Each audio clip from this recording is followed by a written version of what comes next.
चौकिया के ये पावन धरती जौनपुर के हमारे सब परिवार के लोगन के हमार प्रणाम।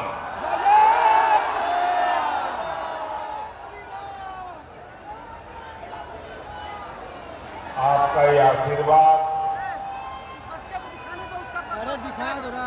आपका ये तो आगे तो करें उसको, ये दिखाता है कि यूपी में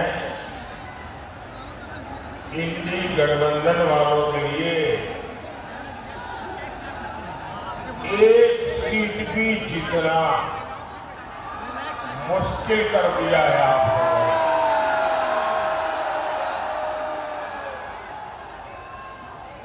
4 जून को जौनपुर में इतनी इमरती बटेगी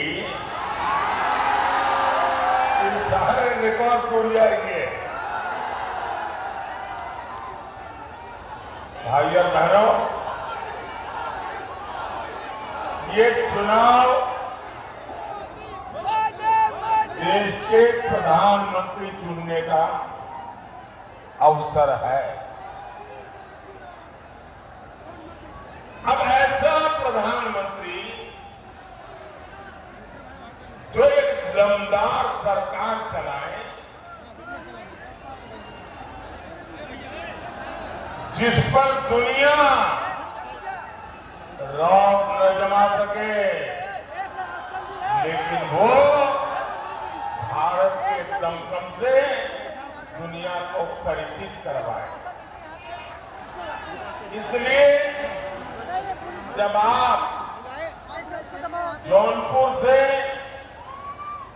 हमारे कृपाशंकर जी को वोट देते हैं, मछली शहर से बीपी को दमदार सरकार बनाता है, आप इनको जो वोट देंगे वो वोट सीधा सीधा मोदी के खाते में जाएगा।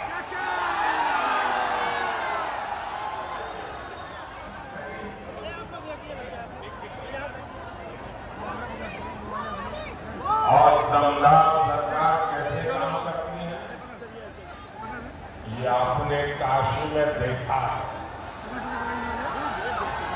ये आप अयोध्या में होते देख रहे हैं। पहले लोग विकास की बातें करते थे तो चर्चा कभी दिल्ली की होती थी, कभी मुंबई की होती थी। अब देश और दुनिया काशी की भी चर्चा करता है, अयोध्या की भी चर्चा करता है।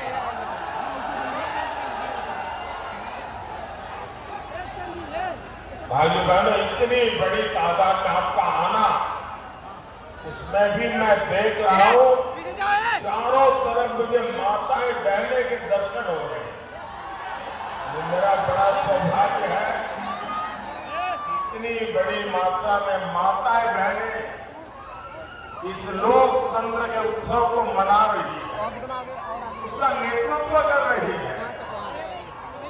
और आपके आशीर्वाद, जीवन में और क्या चाहिए मां बहनें, आपका आशीर्वाद मेरी बहुत बड़ी शक्ति है।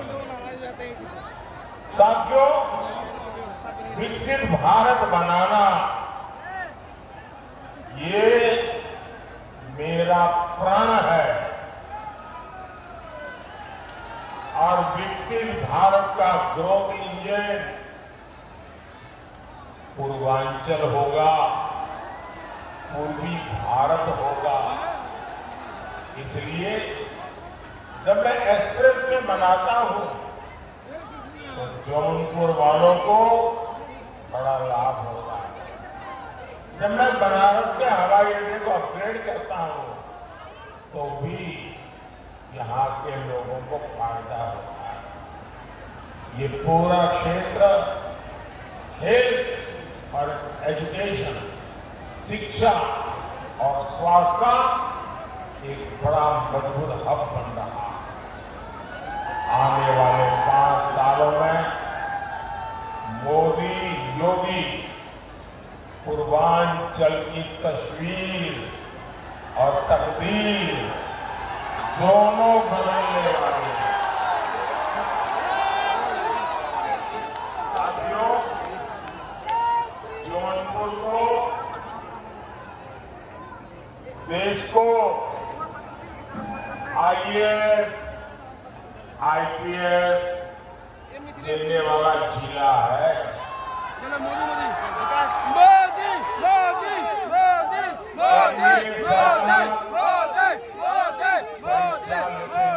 भर्ती तक नई और पारदर्शी व्यवस्थाएं बनाने में जुटी है।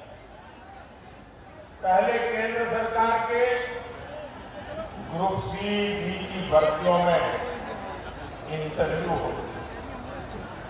मोदी ने खत्म कर दिया ताकि युवाओं को बेवजह की परेशानी न हो, पारदर्शिता के साथ उनका चयन हो।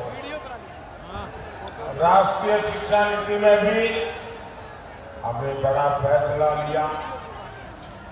मेडिकल और इंजीनियरिंग की पढ़ाई पहले सिर्फ अंग्रेजी में होती थी। अगर आपका बच्चा स्कूल में अंग्रेजी में पढ़ा है तभी उसको आगे जाने का कोई खिड़की खुलती है। अब मुझे बताइए भाई कि गरीब माँ का बेटा, गरीब माँ की बेटी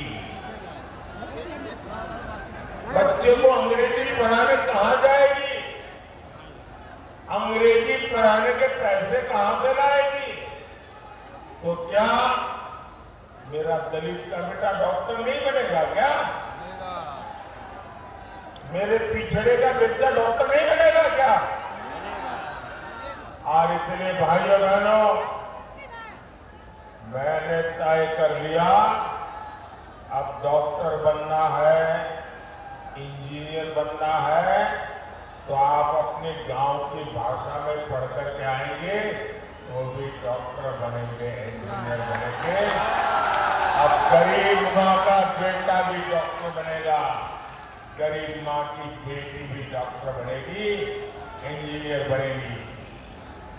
अब हमने हिंदी में पढ़ाई और हिंदी में परीक्षा ये रास्ता खोल दिया है। लेकिन आप जानते हैं कांग्रेस और इंडी गठबंधन इसका भी विरोध करते हैं। ये लोग आपके बच्चों का उज्जवल भविष्य नहीं चाहते। साथियों, भाजपा युवाओं की आकांक्षाओं को समझती है, उनके लिए काम करती है।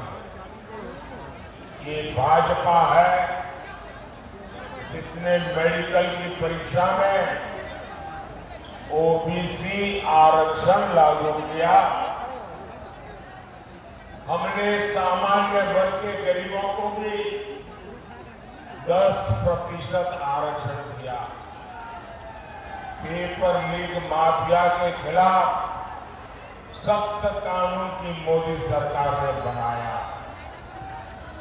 ये हमारी सरकार है जो हर जिले में मेडिकल कॉलेज बना रही है।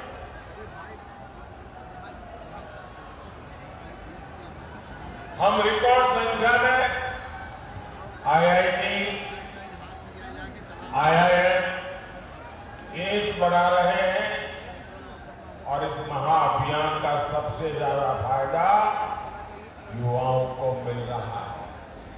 भाइयों और बहनों, इस चुनाव में देश के सामने 2 मॉडल है। एक तरफ हम लोग हैं, मोदी है, भाजपा है, एनडीए है। हम लोगों का रास्ता क्या है? हम लोगों का रास्ता है संतुष्टिकरण,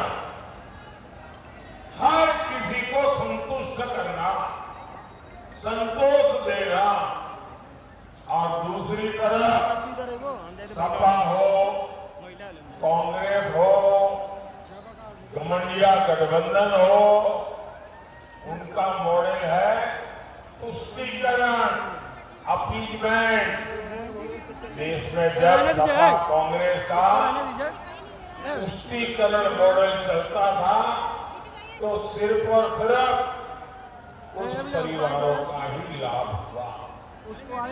सामाजिक न्याय पर, उस नाम पर गरीब, दलित, पिछड़ों के साथ छल हुआ है, छल, अपराध हुआ है। उसको रहने दीजिए आगे। कच्चे घर करोगे करोगे पीछे कर रही बताओ, हौसला बनाना चाहिए, हौसला बनाना चाहिए। पीछे कर रही हैं। गरीब को कैसे अभाव में जीना उनके लिए भी बिजली नहीं, गैस के चूल्हे का तो सवाल नहीं, उनके लिए भी लिखेंगे। राशन नहीं, अस्पताल में इलाज नहीं, नौजवान के लिए पलायन करने के सिवाय कोई चारा नहीं। और वो वहां जहां जाते थे वहां भी चैन से नहीं रह सकते थे। उनकी पीठ पीछे यहाँ दबंग माफिया घर और जमीन पर कब्जा कर लेते। जब वापिस आते थे तो गड़ियों पर कोई और बैठ जाता था। भाइयों बहनों, मोदी के संतुष्टिकरण, सेटिस्फैक्शन, संतोष वाला मॉडल ने यह स्थिति बदल दी है। यूपी में भाजपा ने जमीन माफिया, ये जो उद्योग चल रहा था ना, जमीन माफिया की कमर तोड़ दी, कमर।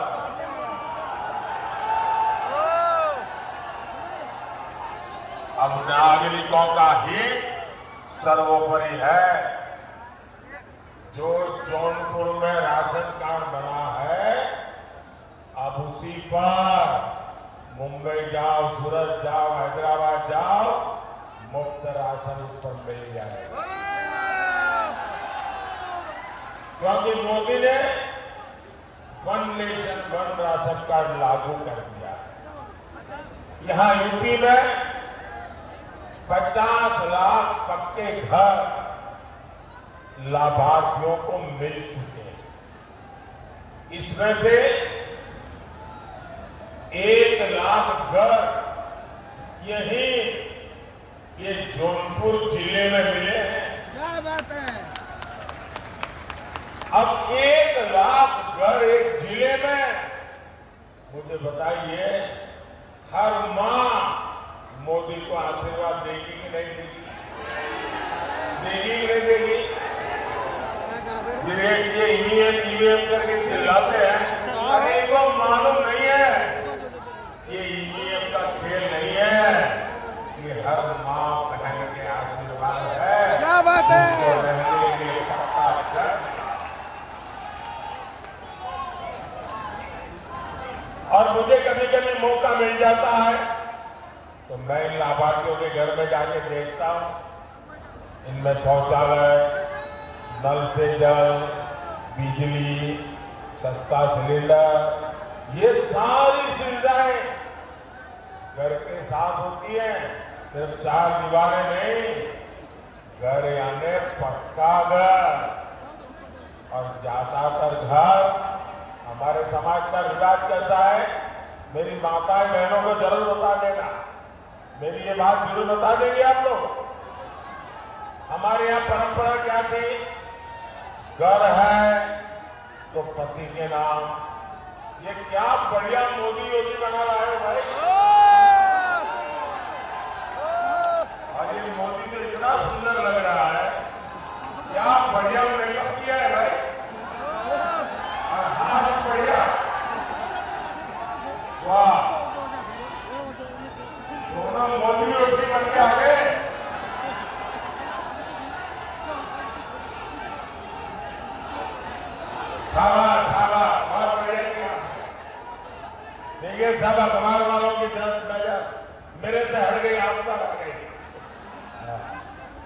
बढ़िया है, वाह।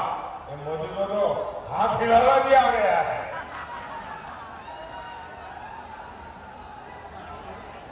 अच्छा माताएं बहनें सुनिए, मैं उन बच्चों को बिठाइए, परेशान मत कीजिए, मैं उनका बहुत आभारी हूं।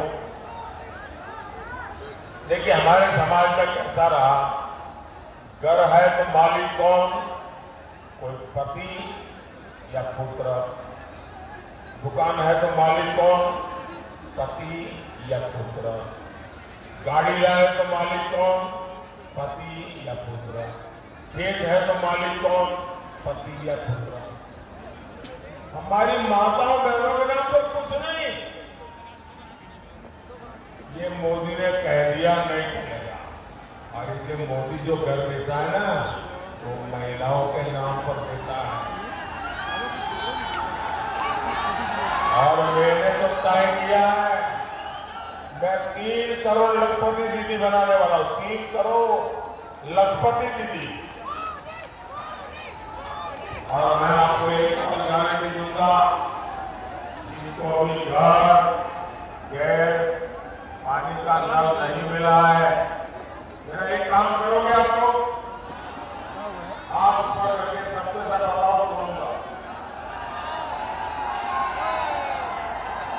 मेरा एक काम करोगे, पक्का करोगे, जरा हाथ ऊपर करके बताइए, मेरा एक काम करोगे।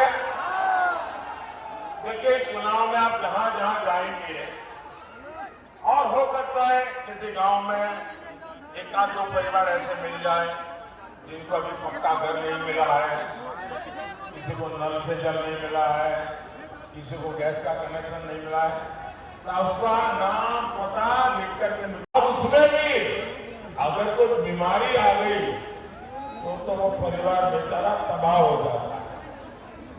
कितना ही मेहनती बेटा हो, कितनी मेहनती बेटी हो, लेकिन बीमारी परिवार में मुसीबत कर देती है। तो मोदी जी की एक और गारंटी,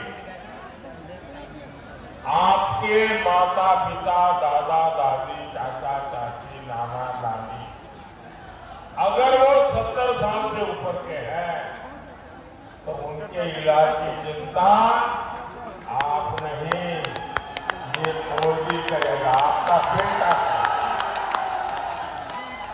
और इससे आपका जो पैसा बचेगा उससे आपको अपने बच्चों का भविष्य बनाना है, बनाएंगे। भाइयों बहनों, एक तरफ मोदी संतुष्टिकरण से सच्चा सामाजिक न्याय देने में जुटा है, तो वहीं सपा कांग्रेस का इनकी गठबंधन तुष्टीकरण के गर्भ में गिरता चला जा रहा है, वोट बैंक की राजनीति से ऊपर नहीं उठता है। आए दिन कभी छिप करके, कभी खुलेआम, हिंदू मुसलमान 70 साल से यही खेल करते रहे। अब मुझे बताइए भाइयों, इस देश को 500 साल के इंतजार के बाद, 500 साल के इंतजार के बाद राम मंदिर मिला कि नहीं मिला? आपका आनंद हुआ कि नहीं हुआ? गर्व हुआ कि नहीं हुआ? पूरा देश खुश है, दुनिया में रहने वाला हर हिंदुस्तानी खुश है, लेकिन ये परिवारवादी गालियां दे रहे हैं, गालियां। सपा के शहजादे, उनके एक चाचा, वो तो राम मंदिर को कहते हैं बेकार है, बेकार। ये सपा के शहजादे काशी का मजाक उड़ाते हैं। साथियों, वो बेचारे रोते रह गए, और ये पूरा मॉडल पूरे देश में लागू करना चाहते हैं। भाइयों बहनों, मैं भी आप के बीच में से निकला, क्या मेरे जीते ये कर पाएंगे क्या? मेरे जीते जी ये ओबीसी का आरक्षण छीन पाएंगे क्या? मेरे जीते जी ये एससी का आरक्षण छीन पाएंगे क्या? मेरे जीते जी एसटी का आरक्षण छीन पाएंगे क्या? भाई बहनों, मैं जिंदा हूं ना, तब तक मैं इनको ये राजनीति नहीं करने दूंगा। अब आपने सुना होगा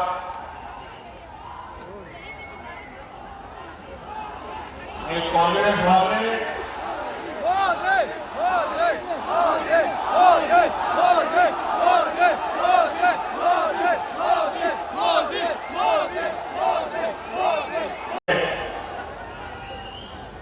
ये एक्सरे मशीन लाए, एक्सरे मशीन, जरा उससे सावधान रहने की जरूरत है कि कांग्रेस वाले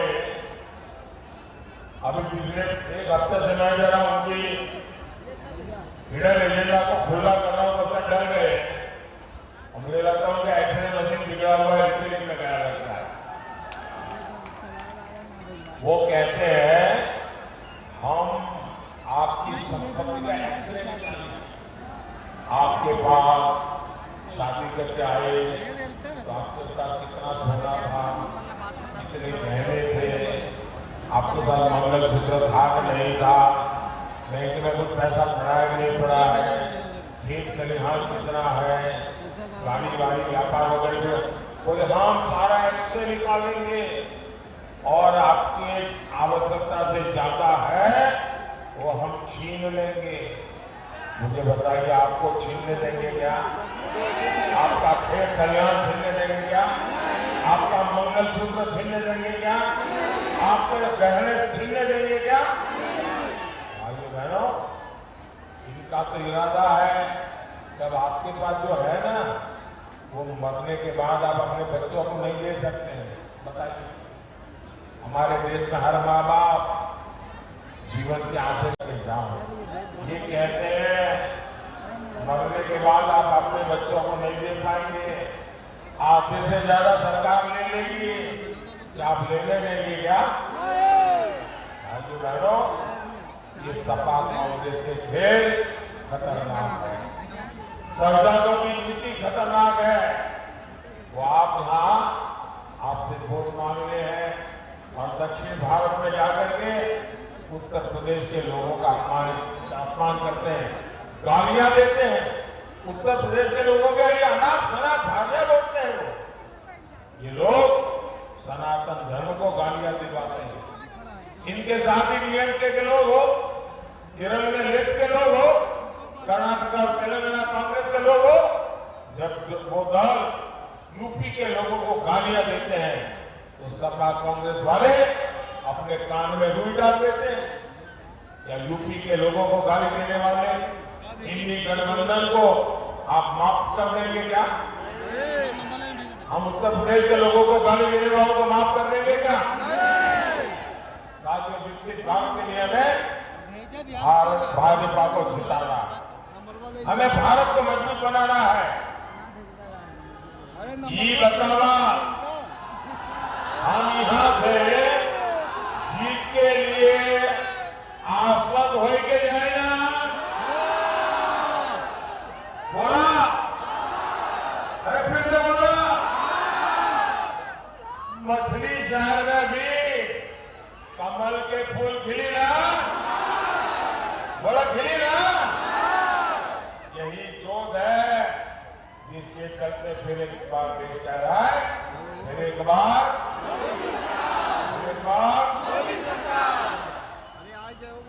मैं बहुत बहुत आपका आभारी हूँ। मेरे साथ बोलिए भारत माता